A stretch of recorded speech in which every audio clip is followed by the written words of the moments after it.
প্রস্তাবিত বাজেটকে জীবন বান্ধব বাজেট নামকরণের আহ্বান জানিয়েছেন সংসদ নেতা ও প্রধানমন্ত্রী তারেক রহমান। তিনি সংসদের বাজেট অধিবেশনে বক্তব্য রাখছেন। বলেন, এবার অনেক পণ্যের শুল্ক প্রত্যাহারের কারণে বাজেট পেশের পর নিত্যপণ্যের দাম আর বাড়েনি। জানান, যে কোনো মূল্যেই তিস্তা ব্যারেজ প্রকল্প বাস্তবায়ন করা হবে। প্রধানমন্ত্রী বলেন, মধ্যপ্রাচ্যে সংকটের কারণে জ্বালানি তেলের দাম বেড়েছে। এর ফলে অর্থনীতিতে যে চাপে আছে তা বুঝতে অর্থনীতিবিদ হবার প্রয়োজন নেই।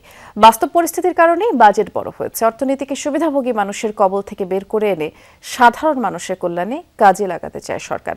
আর সেখান থেকে অর্থনীতিতে শৃঙ্খলা ফিরিয়ে আনাই এখন মূল লক্ষ্য। প্রকল্পে কত টাকা বিনিয়োগ হয়েছে সেটা মুখ্য নয়, সেটা মানুষের জীবনে কতটা প্রভাব ফেলছে তা বিবেচনা করবে সরকার। প্রধানমন্ত্রী বলেন, সরকার সবার মাঝে আশার আলো সঞ্চারে সক্ষম হয়েছে। এই অর্জন সাধারণ মানুষের। দেশে গণতান্ত্রিক চর্চার পরিবেশ তৈরি হয়েছে। সংসদের সভ্য পরিবেশে দেশ নিয়ে আলোচনা করা যাচ্ছে। অতীত নয়, মানুষ চায় সরকার সংসদে ভবিষ্যৎ নিয়ে বেশি আলোচনা হবে। আর কোনো সংকটকে অজুহাত বানাতে চায় না সরকার, বরং সফলভাবে মোকাবেলা করতে চায়। প্রধানমন্ত্রী বলেন, আলাদা কার্ড দিয়ে প্রবাসীদের প্রাত্যহিক সমস্যা সমাধানের চেষ্টা করা হবে। বিদ্যুৎ জ্বালানি খাতে বিগত সময়ে এমন দুর্নীতি হয়েছে যে শুনলে গা শিউরে ওঠে। দেশীয় গ্যাস অনুসন্ধানের চেষ্টাও করা হয়নি। কতিপয় বিদেশি কোম্পানি ও ব্যক্তির স্বার্থে এই খাত কাজ করেছে।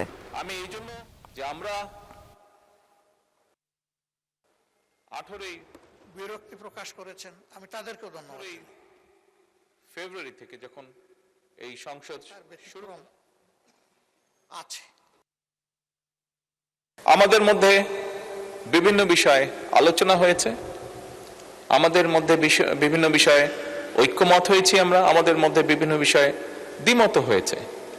কিন্তু তারপরেও আমি মনে করি, দৃঢ়ভাবে আমি আজকে এখানে দাঁড়িয়ে বিশ্বাস করি যে আমরা মনে হয় দেশের মানুষের সামনে একটি আশা তুলে ধরতে পেরেছি।